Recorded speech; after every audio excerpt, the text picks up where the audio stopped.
pag-usapan naman natin ang last Episode. which is sa ginawa natin ay Jazz. Jazz. At And dun- nag-top 2 tayo doon. Oo, at doon na-unlock ang ating Yes. mga liftings. Yes, Na ang parang- ating mga bagong... Doon na-unlock si Lipad Queen na tinatawag natin ngayon. Si Denise. At syempre, hindi ka makamove on doon, di ba? Sa... Ikaw sa yun, ano ikaw. yun? Sa dance-off na Talagang yun ako yung inano mo ha. Pinunto mo kahit ikaw ha. Kahit natalo tayo ng Ni bunso Jiro, mo. oo, tsaka ni Ate Sugar. Oo. Yeah. Actually, ano naman, nakakatuwa naman din sila ate at si Bunso. Pero minsan napipikon na ako eh. Kasi nakadalawa na sa akin si Bunso sa dance-off eh.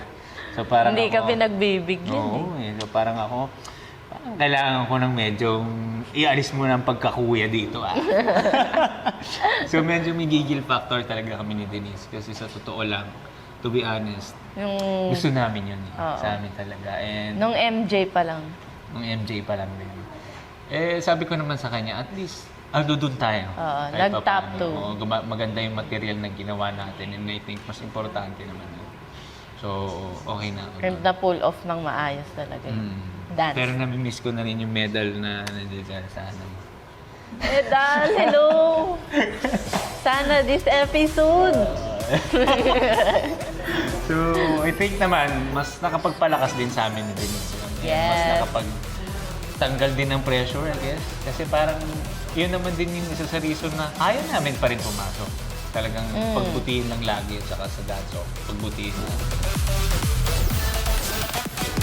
Stars on the floor.